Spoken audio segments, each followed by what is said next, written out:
마지막 잎새라는 이 소설을 기억하실 것입니다. 그 글을 쓴 사람이 오헨리라는 작가인데, 이분이 이쯤에 알맞는 유명한 글을 하나 썼습니다. 크리스마스의 선물이라는 이야기입니다. 그 이야기는 이렇게 시작합니다. 1달러 87센트, 이것이 나의 전 재산이었다. 1달러 87센트가 전 재산이면 참 어려운 사람인 것 같습니다. 한 부부가 있었는데 너무너무 서로가 사랑하는 그런 부부였습니다. 성탄절을 맞으면서 각자가 선물을 주고 싶은데 돈이 없는 거예요. 돈이. 그래서 아내가 생각하기를 우리 남편에게 시계가 있으니까 시계줄을 사다 줘야지. 어디서 들은 이야기죠. 남편은 딱 생각하기를 우리 아내의 머릿결이 너무너무 이쁘니까 머리빗을 사다 줘야지. 그렇게 했습니다. 성탄절이 딱 되니까 선물을 짠 하고 서로 교환하는데 무용지물의 선물인 거예요. 왜 그렇죠? 아내가 남편의 시계줄을 딱 줬는데 남편은 시계를 팔아버린 거예요. 남편은 아내에게 머리빗을 딱 줬는데 아내는 머리를 잘라서 남편의 선물을 사버린 거예요. 허탈할까요? 미소를 띄울까요? 오헨리는 이 부부에게 있어서 가장 행복한 크리스마스였다. 이렇게 부연 설명까지 합니다. 이들 부부의 선물은 동방 박사들이 예수님께 드린 선물만큼이나 값진 것이었다. 그 오헨리가 이 글을 썼을 때 처음 온 제목이 뭐냐면 동방 박사의 선물이라고 했는데 그것이 바뀌어서 성탄절의 선물이라고 제목을 단 거예요. 그러니까 동방 박사의 선물과 성탄절의 이 부부의 선물이 같다는 거예요. 같기는 뭐가 같아요? 시계줄, 머리빗이랑 우리가 잘 알고 있는 황금과 유황과 몰약, 이게 너무나 다른 건데 어떤 상관관계가 있길래 제목을 바꿨을까? 공통점이 눈에 보이죠. 그 공통점이 뭐냐면 지극한 정성과 사랑이에요. 이 정성과 사랑을 모르게 되면 이 부부가 돈의 가치만 따지면 화를 낼 거예요. 왜 머리빗을 사왔어? 왜 시계줄을 사왔어? 근데 화가 안 나고 서로가 바라보면서 아무 쓸데없는 선물을 갖고 너무 귀하게 여기고 감사가 되고 사랑을 느낄 수 있는 것은 지극한 정성과 사랑이 깃들었기 때문에. 눈에 보이는, 손에 잡히는 가치만 쫓는 사람들은 이해할 수 없는 거예요. 다 낭비처럼 보이지만 그것은 아름다운 사랑이었다. 동방 박사들이 아기 예수님께 경배하면서 드린 황금과 유황과 몰약은 지극한 정성과 사랑이 담긴 예물이었다. 오늘은 성탄절 인물 중에 동방 박사들에 대해서 살피고 은혜를 받고자 합니다. 왜 이들이 동방 박사인가?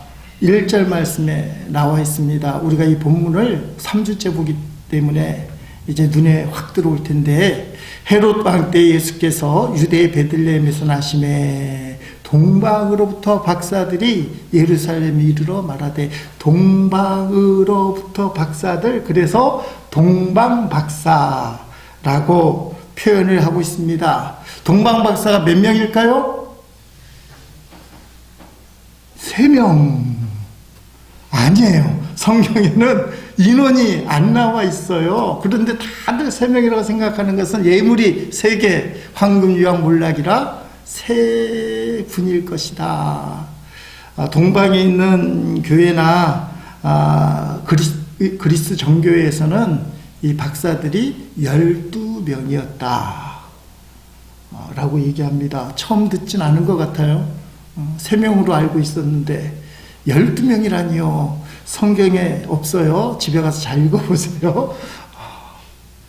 전설에 의하면 이 전승이라고 표현하잖아요. 4명이었다고 그럽니다. 이름까지 얘기하는데 카스파, 멜카이어, 발타샬, 알타반. 설교 끝날 때에 4번째 동방박사 알타반, 이게 미국의 목사님이면서 작가가 쓴 책정기인데 들어보면 아는 내용. 설교 끝날 때 그 얘기하면 끝났다 이렇게 생각하시면 됩니다.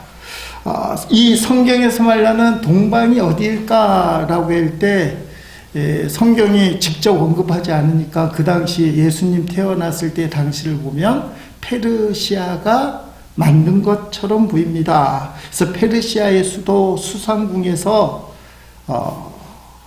예루살렘까지 거리가 얼마큼 되느냐? 1400km.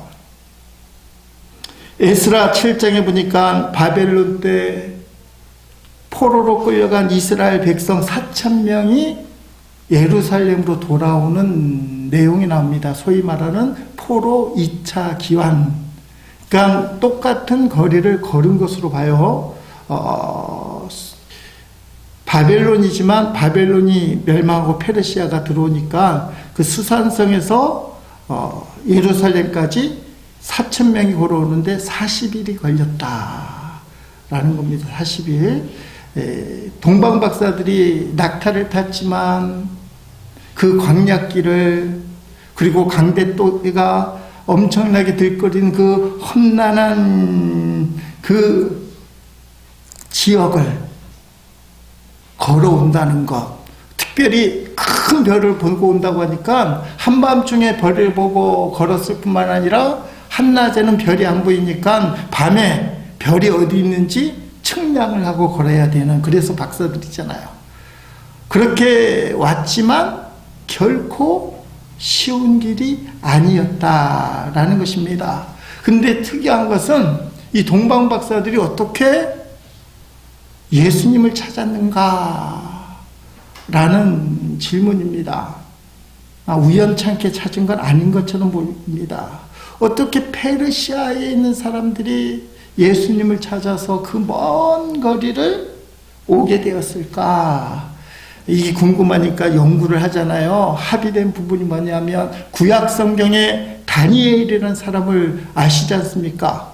사자굴 속에 들어가고 용광로 속에 들어가고, 그래도 하나님이 지켜주셔서 살아난 다니엘이 이스라엘의 소년들이 포로로 바벨론에 끌려갔습니다. 그 중에 다니엘이 있었는데 다니엘이 바벨론에서 출세를 하는 거예요. 그래서 왕 다음 가는 제2인자, 가장 큰 총독이 됩니다.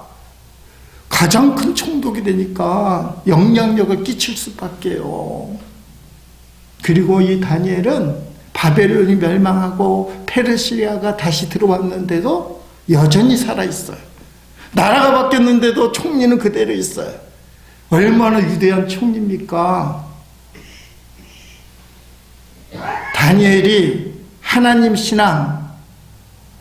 신앙을 페르시아에 영향력을 끼칠 수밖에 없었다는 거예요. 다니엘이 똑똑하니까 포로로 끌려간 소년이 국무총리 제2인재가 될 만큼 주도 면밀하고 똑똑하고 박식하고 영웅이잖아요.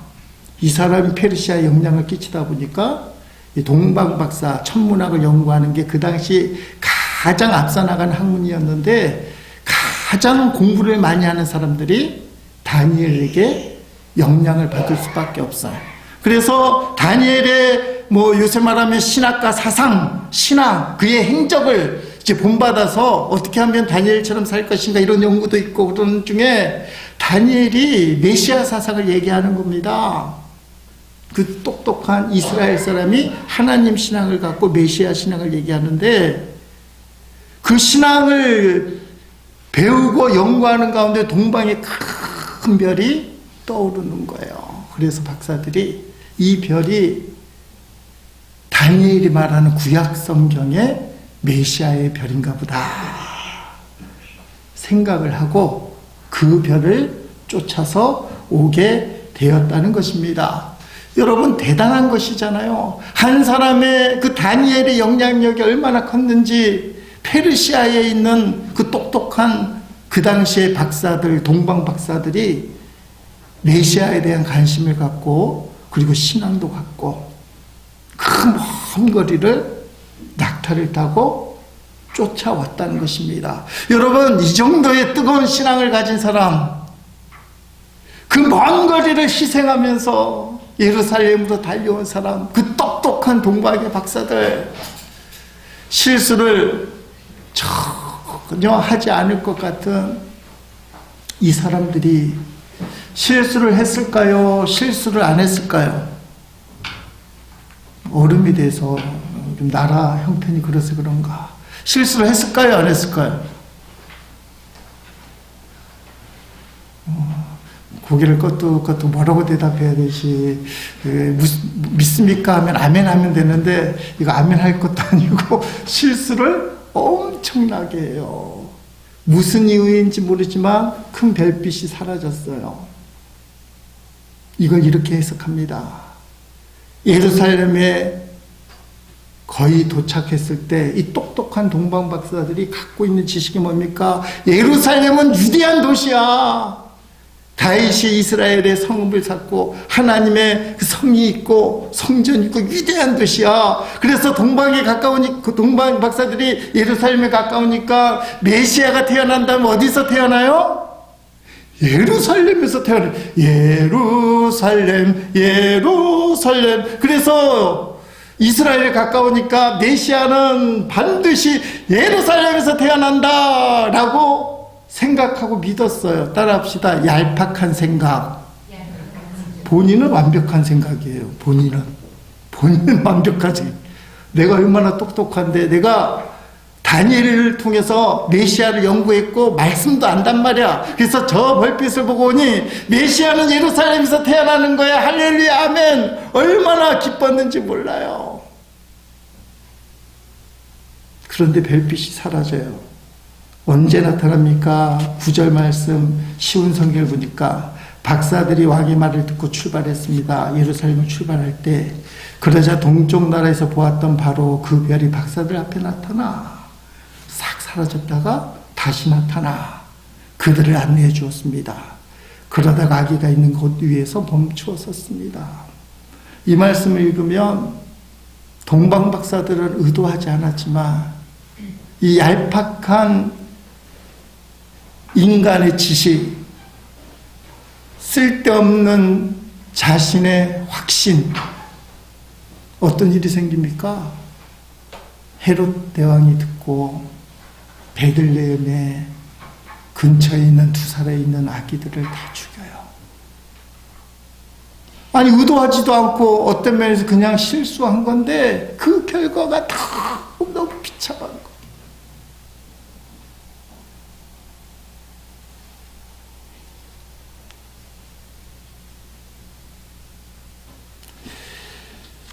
조금 앞으로 돌아가서 이 동방 박사들이 뭘 얘기했느냐. 자, 마태복음 2장 2절 3절 본문에 보니까 예루살렘에 들어가자마자 확신을 갖고, 이 얄팍한 확신이에요. 자기 확신은 분명하지만 말씀에 근거하지 않은 아주 얄팍한 자기 확신. 유대인의 왕으로 나신 이가 어디 계시니?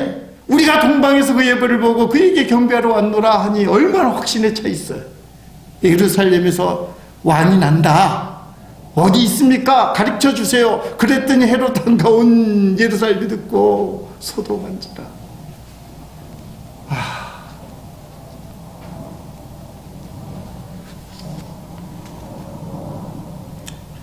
끝까지 별을 보고 가야죠. 끝까지. 근데 그 자기 확신이 드는 그 순간 멈춰버린 거예요. 이제 별 안 봐도 돼. 여기서부터 내가 알아. 메시아는 예루살렘에 태어나는 게 맞아. 이 순간적인 잘못된 확신, 너무 분명한 확신, 들어가자마자 야, 여기 왕이 어디서 일어났습니까? 큰 소리 칠 만큼 확신을 가진 이 확신이 얼마나 큰 비참함을 갖게 되는지 여러분 잘 생각해야 돼요. 예수님 잘 믿어오고 잘 따라왔는데 어느 순간 자기 확신을 갖고 말씀을 안 따라가요. 이건 분명해. 근데 주님이 가르쳐 준 게 아니에요. 자기 경험과 생각과 환경에 따라서 이건 확실해. 그리고 말씀을 벗어나서 간다는 거예요. 자기 확신에는 가득 찼지만 주의 인도가 없어요. 그때 생기는 어려움, 자기뿐만이 아니라 나로 말미암아 생기는 그 비참한 결과들, 그 경계해야 됩니다. 끝까지 주님만 바라보고 따라가는 거, 이게 얼마나 중요한지를 가르쳐 주는 거예요. 별것 아닌 거 실수, 어떻게 보면 너무나 분명한 자기 확신이 어떤 비참한 결과를 가져오는가.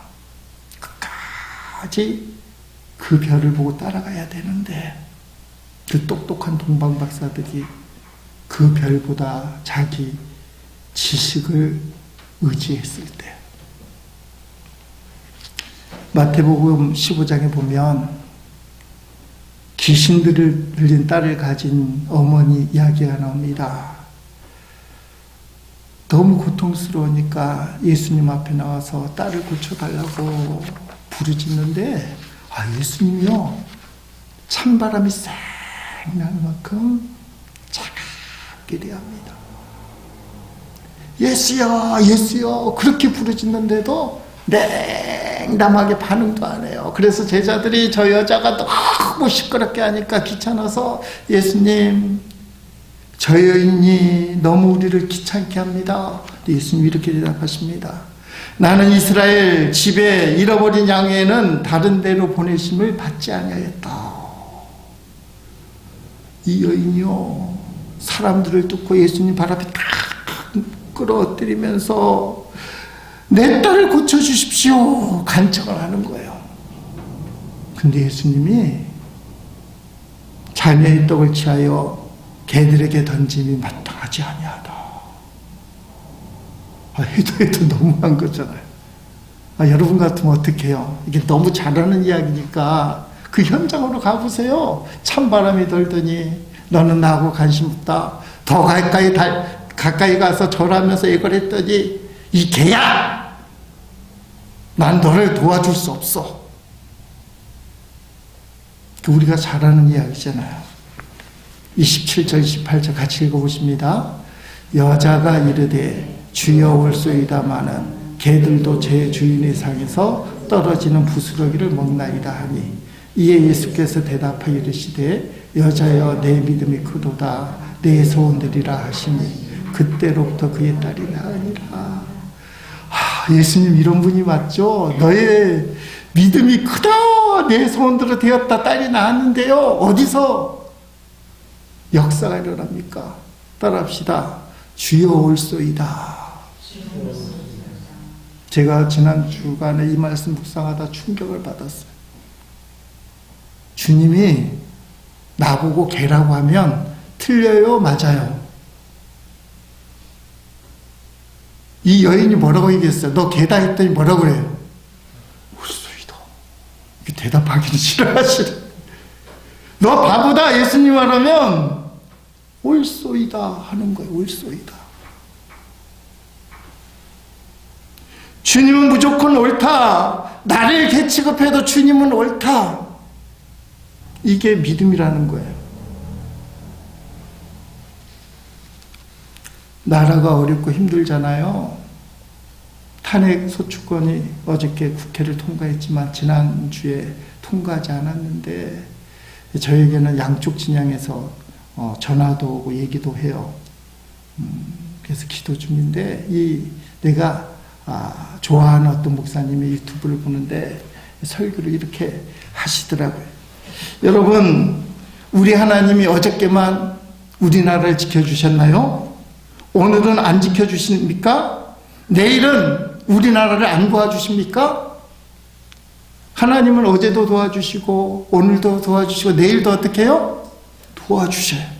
잘 될 때만 도와주는 것이 아니라 이렇게 힘들 때 어려울 때도 도와주시는 하나님입니다. 여러분, 그게 맞는 거예요. 우리 하나님은 우리가 건강하고 행복하고 잘 풀릴 때만 도와주시고 함께 하시는 하나님이 아니라 사실은 우리가 다치고 아플 때, 힘들 때, 어려울 때, 고난당할 때, 돈 때문에 빚져서 힘들어할 때, 그때 더욱 함께 하시는 하나님이시라는 거예요. 좋을 때나 나쁠 때나, 영적으로 내가 믿음이 뜨거울 때나 믿음이 식어 방황할 때나, 살다 보니까 옳지 않은 사건 사고로 괴로움을 당할 때나, 건강을 잃어 너무 슬플 때나, 자식이 속을 썩을 때나, 갑자기 물질 문제가 생겨서 큰 빚을 지게 됐을 때나, 그때도 하나님이 함께 하신다는 것입니다. 중요한 게 뭐냐? 그때도 주님을 끝까지 바라봐야 돼요. 끝까지 주님을 바라봐야 돼요. 문제가 어디서 생깁니까? 별을 안 바라보고 자기 지식을 믿고 움직일 때부터 참사는 벌어져요. 이거 기도해도 안 돼. 말씀에도 없어. 이럴 때는 세상 이런 방법을 취해야 돼. 말씀을 싹 떠나서 이럴 때는 이렇게 해야 되라는 인간적인 생각이 그때는 자기 확신 때문에 옳아 보이지만 엄청난 참사를 가져오는 잘못된 선택이란 것, 이걸 볼 수 있는 눈이 신앙의 깊이예요. 순간적인 달콤한 세상을 선택하기보다 하나님의 분명한 뜻을 끝까지 붙들고 하나님의 인도함을 받는 것, 내가 기치금을 당한다 할지라도, 내 인생의 절망의 수렁에 빠져서 죽을 것 같을지라도 나를 살려주실 분, 지금 함께 하시는 분 하나님이시다. 그래서 끝까지 하나님만 바라보는 사람이 최후 승리를 얻는 자예요. 이 부분에서 많은 사람들이 실패를 하는 거예요.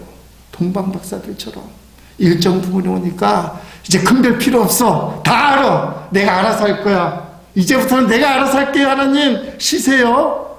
그리고는 예루살렘에 들어가서, 아니 왕이 태어났는데 어디 계십니까? 소동이 일어나고 전혀 관련이 없는 베들레헴의 2살 밑 아이들이 죽는 참사가 벌어지고, 나는 그냥 별것 아닌 실수 한 번인데. 여러분, 인생을 돌아보십시오. 그 전환점에서 내가 세상을 선택하는 바람에 그 근거가 뭡니까? 이때는 세상은 이렇게 하는 거야. 하나님을 끝까지 바라보지 않고 별바람 번거를 포기하고 세상을 쫓아갔을 때 핑계는 될 게 많잖아요. 어쩔 수 없었습니다. 근데 그로 말미암은 참사,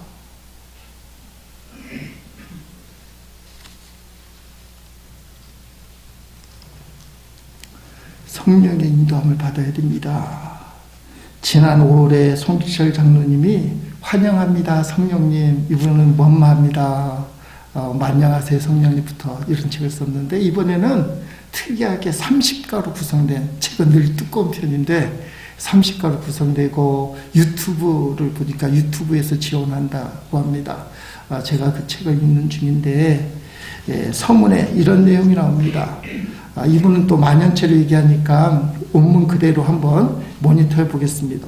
서문에 나와 있는 내용이, 설상가상으로 교회는 교회 팽창 시대를 지나 교회의 수축 시대가 도래하였음에도 불구하고 복음의 본질을 회복시키기보다는 시대의 상황의 변화에 대한 판단과 인간적인 방법으로 돌파하고자 하는 교회가 많은 것이 오늘날 한국교회의 숨은 자화상입니다. 실제로 성령님이 떠나가시더라도 대부분의 교회가 사역을 하는데 큰 지장이 없을 것입니다. 왜냐하면 우리의 지혜와 노력으로 우리 방식대로 하고 있기 때문입니다. 적극 동의가 되는 거예요. 오늘 우리가 드려지는 예배가 하나님 앞에 부르는 찬양이 지금 제가 하는 이 설교 하나님 말씀이 성령이 떠나는 순간 우리는 못하는 게 정상이에요. 하나님의 영으로 찬양하고 성령의 인도함으로 기도하고 성령의 권능으로 말씀을 선포할 때에 성령님이 떠나는 순간 바람 빠진 공기 풍선처럼 쪼그라들면서 왜 이래. 근데 성령님이 없는데도 신나게 찬양이 되고 성령님이 없는데도 예배가 드려지고 설교가 막 저절로 나오고 인간의 지혜와 인간의 방법을 들고 섰을 때 문제는 없지만 하나님 보시기에는 심한 말을 드려서 죄송합니다만은 꽝이에요. 꽝. 세상 좀 심한 말로 개떡이에요. 찬양을 해도 성령의 감동 없이 잘 부르는 거, 못 부르는 거, 음정 맞추는 것, 안 맞추는 것, 이건 개인의 어떤 소질이고 뭐 실력이라고 할 수 있지만 영은 달라요. 여러분 찬양하다가 성령의 감동에 따라서 눈물이 나고 회개가 되고 주여 또 은혜가 너무 감사하고 기도하고 예배드리고 예배당 문을 나설 때 세상이 새로워 보이고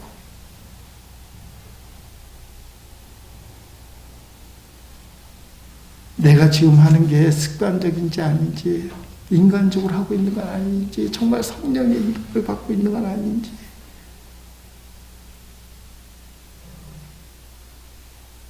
여러분 성령의 인도함을 받는다는 것은 내 고집을 꺾고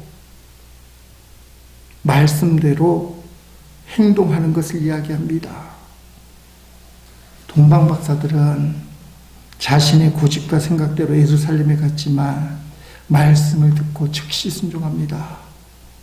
베들레헴에서 왕이 나실 거다 말씀 듣고 순종해요. 끝까지 자기 고집 피우지 않고 왕은 예루살렘에 나야 되는데 베들레헴에서 나는 건 가짜야 이렇게 우기지 않고 말씀이 분명하다면 말씀에 따라 순종합니다. 주님 말씀에 순종하는 것 이게 참으로 중요해요. 헤롯 보세요. 자신의 왕권 유지를 위해서 말씀을 무시할 뿐만 아니라 아기를 죽이는 만행을 저질러요. 자기 욕심 채우려고. 대제사장과 서기관들요. 말씀을 뻔히 알지만 우습게 여겨요. 죽은 믿음이에요. 죽은 믿음. 지난주에 말씀드렸어요. 살아있는 믿음은 어떤 믿음입니까? 말씀이 들리면 자기 고집을 꺾고 내려놓고 수정하고 말씀대로 움직이는 것. 헤롯이 동방박사들에게 부탁을 하잖아요. 야가서 니네가 가서 아기 예수님께 경배를 하고 난 다음에 어디 계신지를 나에게 알려주면 돌아와서 알려주면 내가 가서 경배하리라. 새빨간 거짓말이잖아요. 환하게 웃으면서 나에게 알려주면 나도 가서 경배하리라. 어떻게 됩니까? 헤롯에게 가지 않습니다. 마태복음 2장 12절 그들은 꿈에 헤롯에게로 돌아가지 말라 지시하시는 바다 다른 길로 고국에 돌아가니라. 여러분 헤롯 대왕이 어떤 사람이 난폭한 왕이에요. 지금 시퍼렇게 살아있는 현실의 힘이에요. 권력 가진 사람, 생사권을 갖고 있는 사람. 근데 꿈속에 들리는 주님의 음성은 신비하긴 하지만 사실 중요하게 생각하지 않아도 될 만큼 우습게 여겨도 될 그런 내용입니다. 생각해 보십시오. 말 안 들으면 눈 밖에 벗어나면 나를 죽일 수 있는 헤롯의 말과 꿈속에 나타난 하나님의 지시 안 지켜도 몰라요. 안 들었다고 우기면 그만이에요. 불순종하면 그만이에요. 나를 죽일 수 있는 현실의 힘과 그깟 하나님의 말씀이라고 생각할 수 있는 주의 말씀, 어디에 내 인생을 걸어야 됩니까? 성령의 인도함을 받는 동방박사는요, 하나님 말씀에 인생을 걸어요. 하나님 말씀에.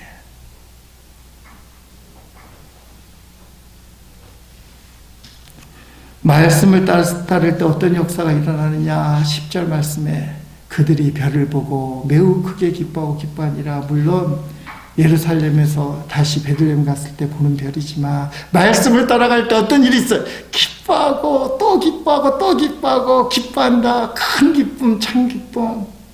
이게 영적인 기쁨이에요. 이 기쁨을 누리는 사람만이 현실의 죽음을 위협하는 세상 세력에 굴하지 않고 말씀을 따라갈 수 있다는 거예요.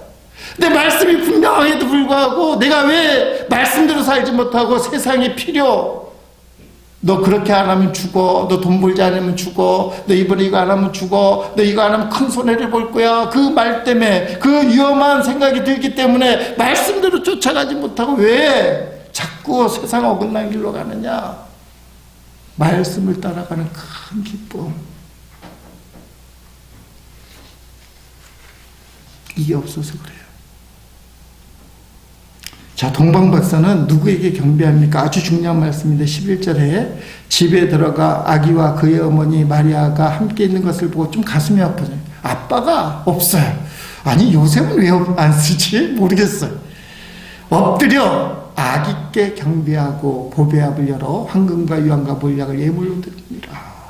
여기서 성경 말씀대로 믿어야 돼요. 마리아와 아기께 경배를 했어요? 아기께 경배했어요? 아기께. 우리는 성모 마리아를 경배하지 않습니다. 아기 예수님께, 만유의 주 만왕의 왕이신 예수님께만 경배하는 겁니다. 오직 예수님께만.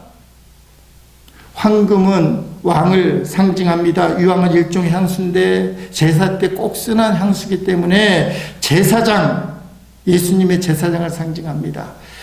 몰약은 시체에 바르는 것이기 때문에 예수님의 십자가의 죽으심, 십자가의 죽음을 상징합니다. 이렇게 보통은 해석을 해요. 맞는 얘기. 저는 이렇게 생각을 합니다. 황금은 왕을 상징하는 게 맞고 예수님이 이 세상의 유일한 왕, 유일한 주님이시기 때문에 그것을 인정하는 게 황금을 드리는 거예요. 오늘날 사람들이 제일 좋아하는 신, 물질, 최고의 것이 뭘까요? 돈이잖아요. 돈이 있으면 늘 기분이 좋고 감사가 돼요. 뭐든지 행복해요. 돈이 없으면 너무 힘들어. 근데 그 돈을 누구에게 바친다고요? 예수님께. 난 돈을 섬기지 않습니다. 난 예수님만 섬기는 성도입니다. 유황이 뭡니까? 제사 때 쓰는 건데 하나님께 올라가는 거예요. 그러니까 하나님과 관련된 것은 예수님의 이름으로 해야 된다고 믿습니다. 왜 그러냐면 우리는 더러운 죄인이기 때문에 내 이름으로 안 돼요. 내 의지로 안 돼요. 그래서 반드시 예수님을 통해서. 몰약은 죽음을 상징하는 것인데 저는 그렇게 해석해요. 살고 죽는 것은 주님 뜻대로 하옵소서. 따라합시다. 살고 죽는 것은 주님께 맡깁니다. 주 안에서 죽는 자는 복이 있다면서요. 무조건 수단과 방법을 가리지 않고 살려고 하지 말고 살고 죽는 것은 주님께 맡깁니다. 황금, 진짜 왕이신 예수님, 난 돈을 섬기지 않겠습니다. 바쳐요. 유황, 이 세상에서 되어지는 모든 걸 하나님께 올려드릴 때는 예수님 이름을 올려드리는 거예요. 몰약, 시체에 바르는 거라는데 나는 죽는 것조차도 주님께 맡겨요. 살고 죽는 것을 주님께 맡겨요. 처음 성탄절 동방박사들은 예수님을 찾았고 말씀에 순종했고 경배했고 귀중한 예물을 드렸습니다. 이제 마지막으로 네 번째 동방박사, 이름이 뭐라고 그랬어요? 알타빈 이야기를 해드릴게요. 이 네 번째 동방박사도 새 동방박사와 함께 출발을 했습니다. 이 알타반은 루비와 사파이어와 진주를 가지고 출발을 했는데 베들레헴쯤 도착했을 때에 그만 죽어가는 사람을 발견하게 됩니다. 그래서 알타반이 그 죽어가는 사람에게 루비를 주면서 보살피고 살려주다가 그만 때를 놓쳤어요. 세 사람 먼저 보내고 불이랗게 베들레헴에 도착해 보니까 예수님이 없어요. 이미 이집트로 피난을 가신 상태예요. 그래서 낙심하고 있는데 헤롯이 보낸 군사들이 2살 이하의 아기들을 다 죽이는 겁니다. 한 군사가 어떤 아기를 죽이려고 할 때에 이 알타반이 사파이를 꺼내면서 그 사람을 돈 주고 매수를 하고 아기를 죽이지 못하겠어요. 아기를 살려준 겁니다. 그리고 알타반은 이집트로 예수님을 쫓아서 갔는데 33년 동안 찾아다녔어요.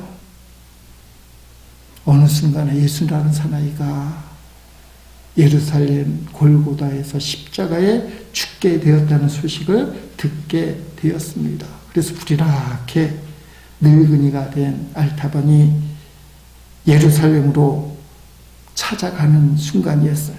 예루살렘에 도착해서 예수님을 찾는데 어떤 소녀 하나가 종으로 팔려가는 것을 목도하게 됩니다. 그래서 알타반이 그 소녀를 내가 살 테니 자유를 주시오 하고 마지막 남은 진주를 줘버린 거예요. 그리고 돌아서서 가려는 순간 예수님이 운명하실 때 지진이 나고 땅이 꺼지잖아요. 지진이 나면서 집이 무너지는데 집에 있는 돌무더기가 알타반을 덮친 거예요.